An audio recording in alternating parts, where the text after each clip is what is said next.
wherever you're at right now and wherever you're watching this from, I really hope that you are taking care of yourself. So much of running a business and so much of just showing up every day is your relationship with yourself. And when I started to pour more time into my relationship with myself was when all of the relationships around me and all of the work around me and my life just like really started to unfold in a positive way. And so I say it often, but I don't say it lightly, of just like, you gotta love yourself. You gotta really take care of yourself. And yeah, my friend, if there is anything from my videos that you take away, I hope that the videos make you feel capable and feel safe and feel good for you to be yourself and to learn to love yourself and express yourself and feel good being yourself, because that is the way that you will find the success that you want. I promise you that. Quick little rant from the heart. I'm going in right now to Rainbow Acres, which is a little grocery store that's near our house, and I'm gonna go grab a little smoothie. And I've been really enjoying eating fruit as my breakfast. Just fruit, nothing too crazy, just fruit. Occasionally a little protein in there, but just fruit. So I'm gonna go grab a little breakfast, and then I'm gonna go to an actual coffee shop and sit and do some work, have some nice coffee. I got a little bit of mango, and I got a protein shake, and this is gonna be my breakfast.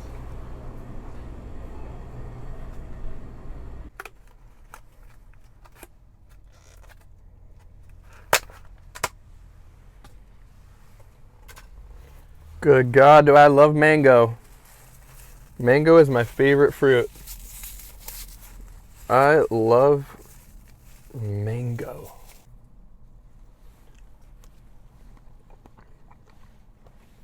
Mother of pearl. Nothing like a good mango, you know?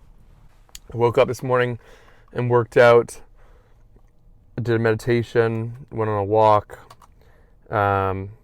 But I haven't jumped into computer stuff quickly today.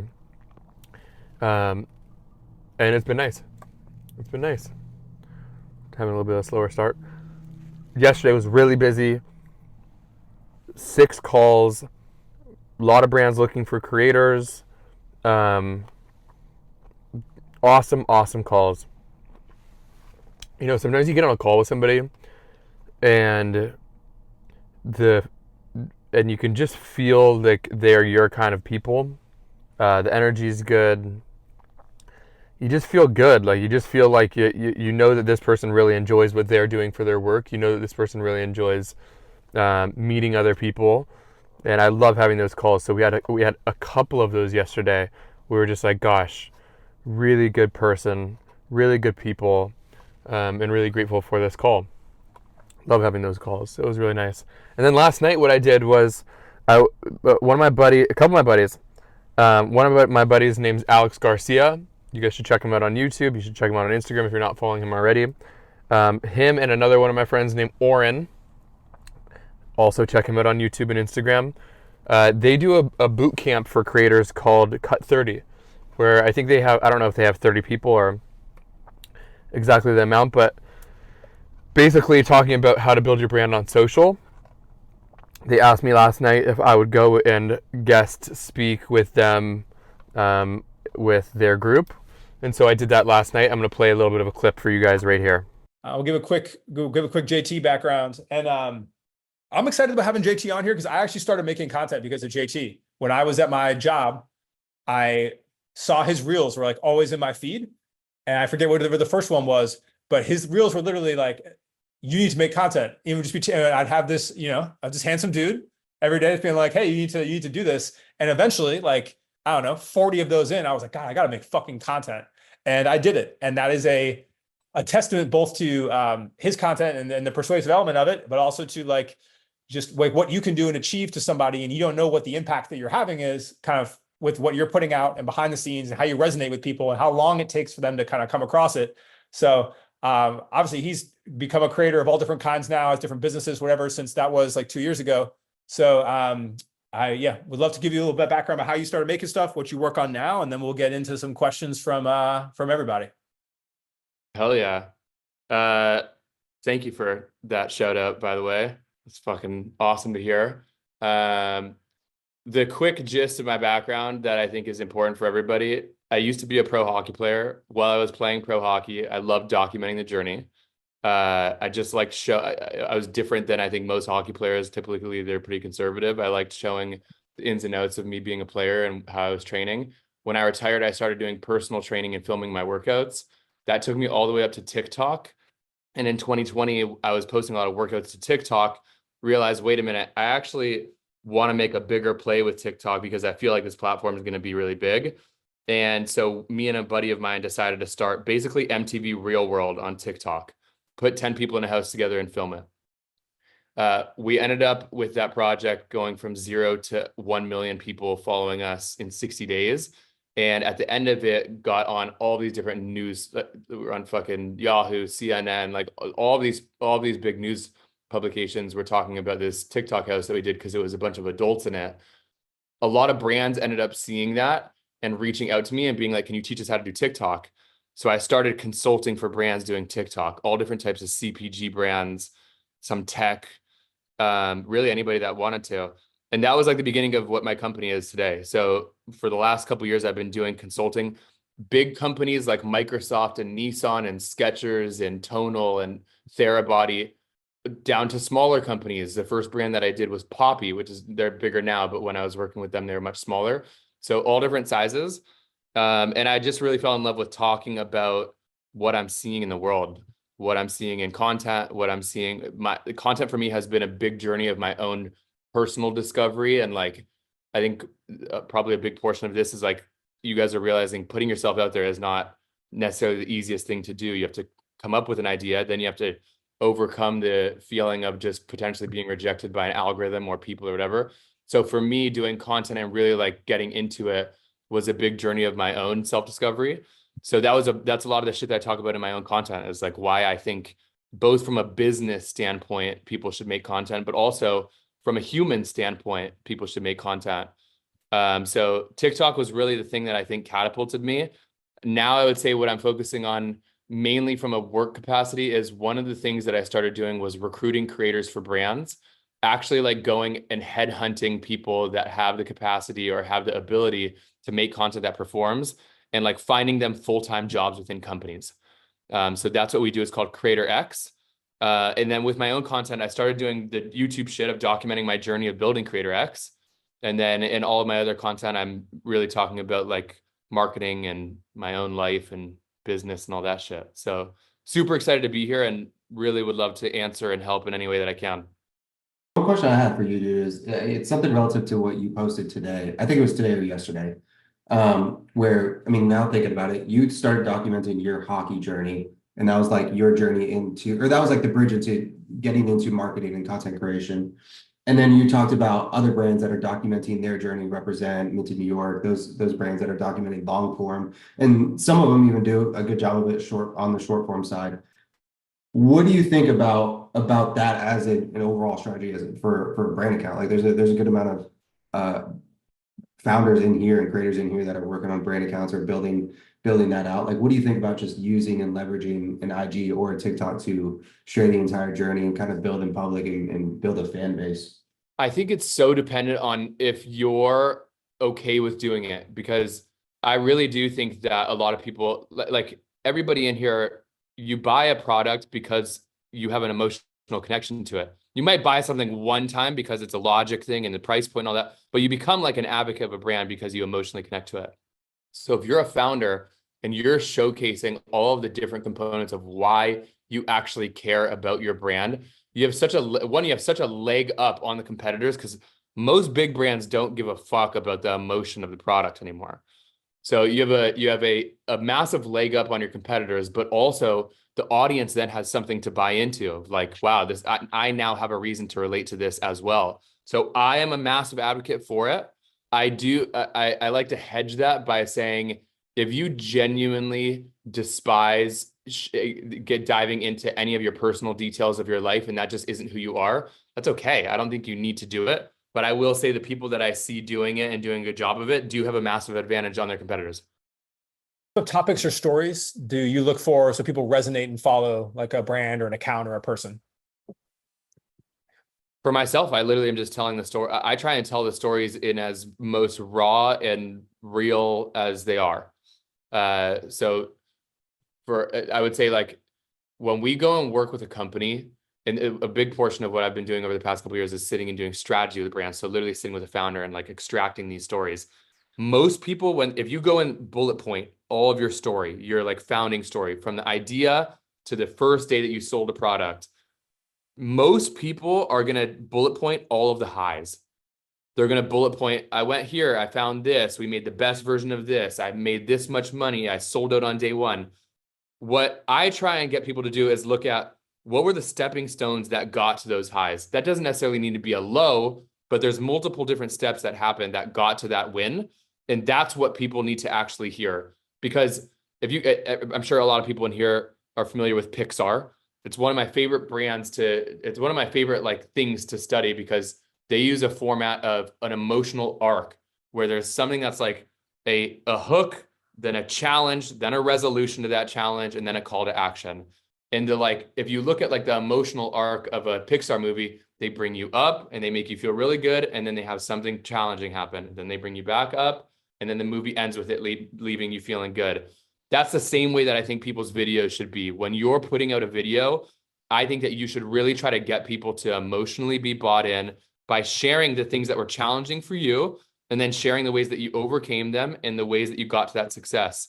That will get people to actually buy into your brand. And that's a way to tell a story. So there are some people who have kind of like broad theories of a lot of different things. And it's like, it could be, no matter who you talk to, it could be potentially problematic. You know, is no audio? It's not working?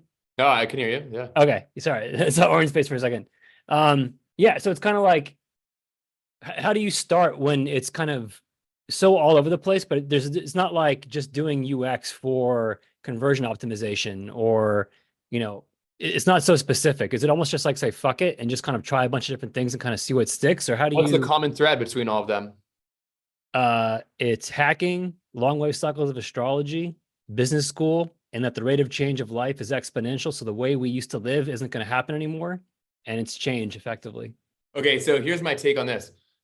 The thing about like niching, what I believe is important is your page being able to be described in a friend group.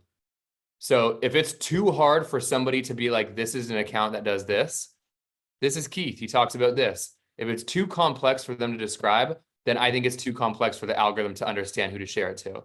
But if you're like, I do 3 things, hacking, astrology, and this, and people can go and be like, he does 3 things, hacking, astrology, and this, then fucking rip those 3 things. It could be 4, 5, 6 things, but you need to it needs to be clear to you of this is what my page is if somebody was going to describe it. So there might be a way for you to blend astrology and hacking and all of those things that makes you super unique and actually allows you to grow quicker. But I think it needs to be able to be described between a group. Got it. There's a good question in here about, was there any kind of way that you would look at an idea and test an idea and validate it before turning it into a video? Or, you know, like testing that idea, seeing if it hit a threshold, then it's like, okay, I'm going to try this? Or were you just thinking about shipping, and then if it performed well, then I scale it? My thing has always been to post and just because I try to put like, I feel like when I've been in the most flow, I'm like posting everything. And if something doesn't work, I'll tweak it a little bit and I'll post it in a different time.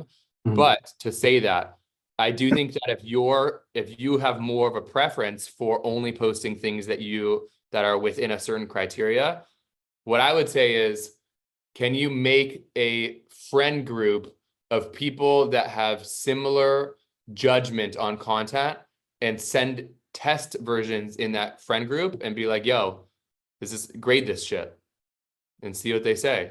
And then be your version of an algorithm. I like that. I've done 2 things in the past. So like one of them, I have like a semi-large audience on Twitter. And so what I've done there is like, I'll test ideas on Twitter.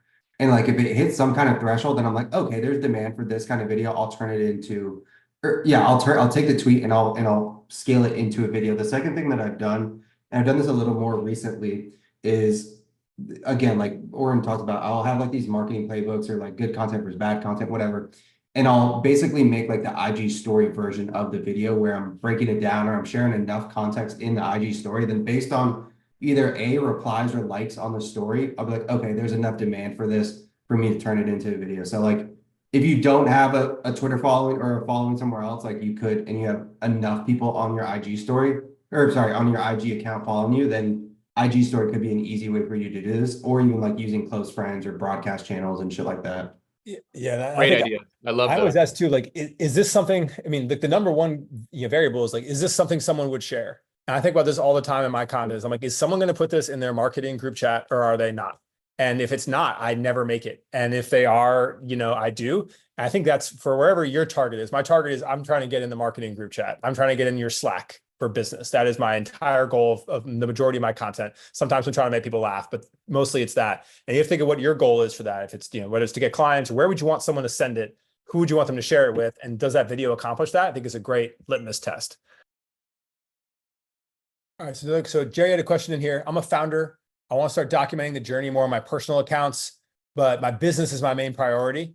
Like how much strategy and scripting is actually required to grow a personal account? He says, I remember in one of your posts, you were saying, just keep putting content out there.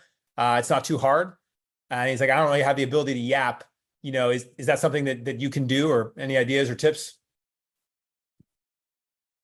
I think content is harder now than it was when I was yelling at Oren to start.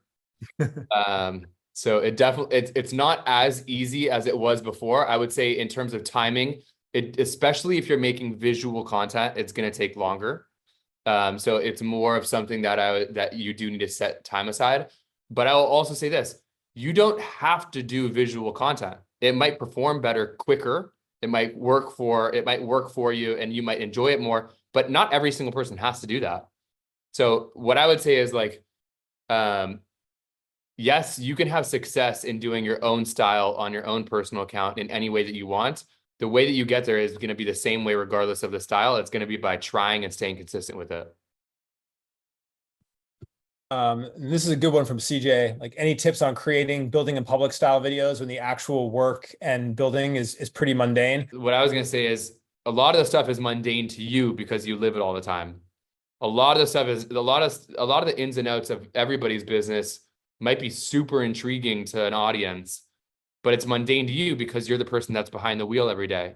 So I would say you're the judge of if it's mundane or not, but it might not be the reality. The second thing I would agree with Oren is there is inherently highs and lows in everybody's business, even in the mundane. Like, you can tell stories around the same way that Midday Square does. You can tell stories around your printer being out of paper and like shit that like is very mundane. It's just in the way that you create around it. Okay, I'm driving down Washington and I wanted to show you guys. I'm going to a coffee shop that one of my friends just opened. Give you guys a little bit of a look of that. I'm turning on Abbot Kinney right here. So this is Los Angeles. This is technically going into Venice right now. This is the street called Abbot Kinney. This is the beginning of it. And I'm looking at the road, so I'm not looking at the camera. Don't worry about me driving. But this is the street that goes into Abbot Kinney. And so there's really not a lot of shops on this, but if you were to keep going way down there, that's where all of like the more popular Abbot Kinney Street is. That is a very touristy, and still, even if it's touristy, still a cool place to go walk and check out good shops and stuff like that over there.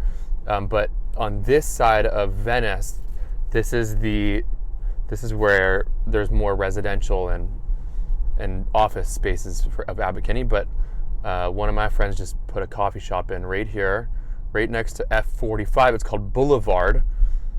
So this is it.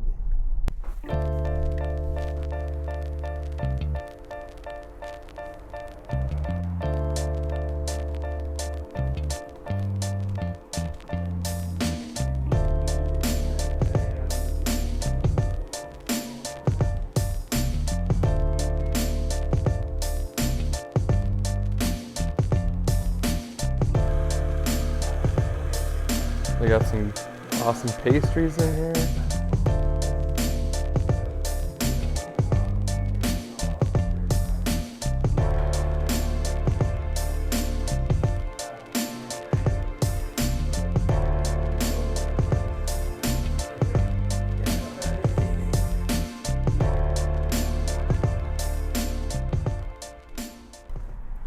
All right, so this is Abbot Kinney, and this is a really popular street in Venice. And it's just a nice little place to come and walk, and especially when it's nice out. It's probably one of the most popular areas on the west side, if not the most popular area on the west side. Usually these streets are packed. And I used to come down here on Saturdays because I didn't drink a lot of alcohol when I got done playing hockey. I just didn't love going out on Saturdays, and a lot of my friends would go out on Saturdays. And so what I would do instead of going out with them is I would come here, I would come to Abbot Kinney, and I would take meetings because I didn't want to go out, and I was very infatuated with business. So I was like, okay, what can I go and do? Maybe I'll just start doing work on Saturdays. I love my work. I'm having a lot of fun with my work, so maybe I'll just come and do meetings over here. So what I started doing was meeting somebody right around here, and I would walk the entire length that you guys just saw with somebody, say what up to them, hear what's going on, talk about life. That person would then leave, and I would schedule a meeting a couple hours later. So I'd spend a couple hours with one person, then a couple hours with another person, usually around 2 people. And then by the time I'm done with meeting 2 people, I've been out in the sun, I've been moving my body, I've been walking, and I've been connecting and building my business. And I'd probably be out here for like 2 or 3 hours, and it would be really, really nice.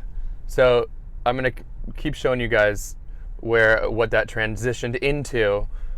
But it was just a really fun time. It was like a different way for me to get out and get into the community and get into the world without going and drinking alcohol, which I think for other people that don't drink as much, that's important to be able to do. Nothing against drinking, I do drink occasionally, but I just wasn't at a time where, and I also didn't go to college, so watching college sports and going and drinking and tailgating wasn't something that really was intriguing to me. So then a couple months later, one of my closest friends was like, I'm opening a coffee shop. And it's at the end of Abbot Kinney. And I had been doing these walks where I was going and meeting people. And he was like, come walk to my coffee shop. So I'm going to show you guys right now, really quickly. This is still Abbot Kinney right here. So we are still, everything back that way was still Abbot Kinney. This is still Abbot Kinney. Things falling. And he was like, yo, I'm opening this coffee shop on the other side of Abbot Kinney towards the water. You should start walking to my coffee shop. So after doing those walks for a couple of months, I started changing the walks a little bit to be like, okay, maybe I can actually continue the walk and actually go down further down the street to this coffee shop and go see what's on the other end down there. So I started continuing the walk further, and I'll zoom in a little bit more here, to come over to this side of Abbot Kinney. And now we're getting close to the beach over here. And so my friends, let me pull this off because I'm at a stoplight, I can show you. So my friend then opened this right here called Little Lunch, and I started hosting people in this outdoor area over here because there's a little patio, and this is where I would just start taking my meetings. And eventually it got to a point where we were like, all right, let's not even walk the street, let's just sit on these little tables. Usually they have little tables and stuff over there. Let's just sit on these little tables and hang out over here. And so that was an enormous part of me getting into the community in Venice, because people would be posted up over here at Little Lunch, and this is right next to the beach, so some people would go to the beach. People would be posted up at Little Lunch, and then I would be sitting over there. And for probably around 10 Saturdays in a row, maybe even more than that, I would say almost a year in a row straight, I would be at those tables where this dude is over here in the white. I would be literally sitting at this area for probably about 5.5 hours straight. And I would just sit and I would just hang and I would just chat with people, and anybody that wanted to come was welcome, and it was just a great time for the community. And a lot of the people that I met were creators and business people, so we would just host everybody there, and it was just such a great time. And then eventually my friend who started it ended up not continuing that business. He sold his part of the company back to the other owners, so he no longer became part of it, and it kind of died down a little bit. And so I do feel like I would love if there was another coffee shop that I could go and do that at and just really host a lot of community stuff. Maybe that's the place that I just was at, Boulevard, that I was just at. That could be a potential, but who knows? But yeah, such a good time. If you ever came to one of those little lunch meetups, I'm sure you had a great time because the people there were all very friendly, and just an awesome time all around. All right, I'm eating my lunch at a place called Alfalfa. One of my friends, Andrew, started this place from New Jersey, and they do salads and wraps and coffee and donuts, and it's on Main Street in Venice. It's good. So this is what I'm having for lunch. A very solo day for me. Not around as many people today, not as many meetings today. Kira at a drink, and a back patio to sit and chill, eat my lunch, just be in the sun. All right, I'm back home, and now I'm about to film some videos for Instagram and for TikTok. I'm gonna film them in this chair right here. I can't share them because I gotta film them vertically, so you're not gonna see me filming them this way, but I will actually post the final one here so you'll see exactly what I filmed in this chair. So it feels like there's a lot of people that want to get into the influencer or content space, and I just want to say this. If that is you, you are not too late. There is always room because you are different than everybody else because you're you. And there is lots of other opportunities in the content world. It's still very early for people to be doing content as a career. So if that's you, I just want to encourage you to start. You're not too late. Come on, come join. You're welcome to join. And a lot of people in the world are actually looking for your unique voice. Just unboxed a bunch of packages in here. And two things that I'm really excited about. Okay, first of all, this is what I'm gonna try and do more of my Zooms on. I'm really excited to set this up. If any of you guys have seen anything about this or heard anything about this, it's supposed to be a really nice webcam. Logitech MX Brio. So we'll see if my Zooms end up looking nicer, because right now they're not looking too sweet with the camera that I'm using. Then the second thing, there's a big wave right now of instant coffee. Strong Coffee Company is one of the people that I think is really pushing it. Instant coffee, kind of it's like an option for you. I think the way that I would look at it is like, if I'm going somewhere where I want to throw some coffee in some hot water, like for example, if I'm on a plane, to bring some actual nice coffee, because most of the coffee that you get on a plane is not great. Instant coffee is a great place to try that out. A lot of people like doing it in the morning rather than making a nice coffee. They just make water, hot water. So these guys have a bunch of different variations, and I'm gonna try it because I'm a coffee snob. So we'll see what I feel with these. It's about 6 o'clock. Now this is where it gets kind of cool. Check this out.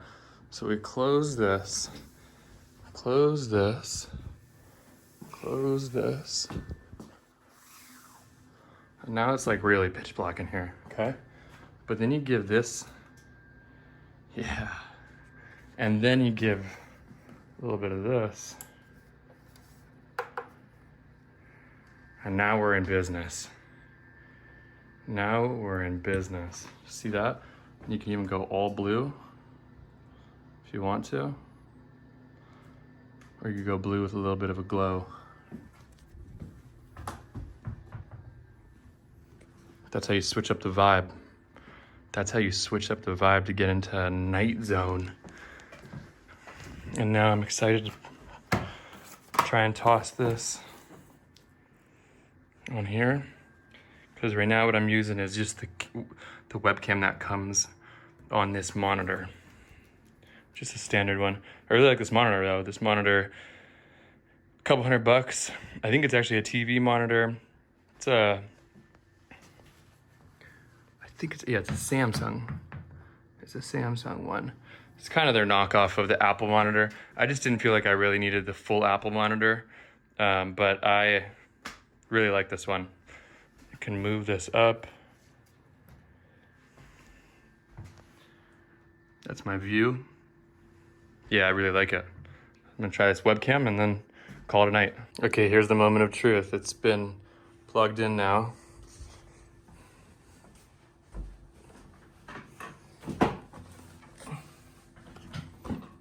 Let's see it.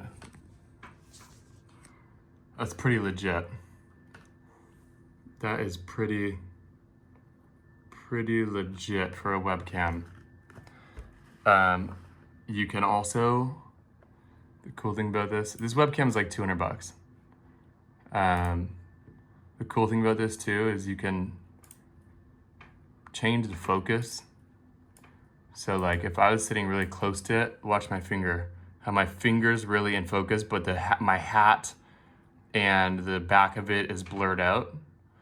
So you can change it so it gives you that kind of like DSLR kind of like look. I don't want to just look at my fingernails because I bite them. And I think it will do that also on autofocus.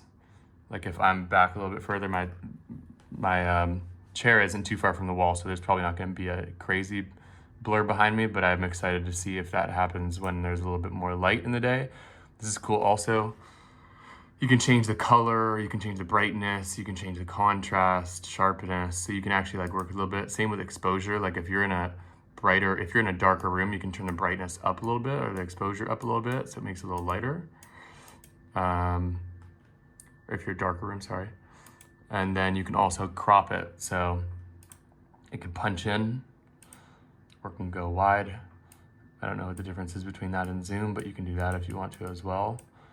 So I'm excited to use this. I'm also excited because what I used to do a lot of the time is I would film clips for social in the meetings that I'm in. So I had a hotkey at a key on my keyboard. One of these would be to start screen recording with audio. So it would actually start recording my screen, and I would be able to, in a meeting, if I feel like we were talking about something that was going to be impactful, just literally click this button and it would start recording, and then I would be able to click this button and it would end the recording. So I could literally be getting clips during the call without needing to like go and click anything, without needing to like be distracted from the call. So I'm excited to try and do a little bit more of that. Something I really liked. So this is day one of me trying this Logitech Brio. We'll see if I end up using any of these in some of these vlogs. And with that, I'm going to bed. Thank you guys for watching. Love all of you. It means so much that you've watched. More to come. Peace.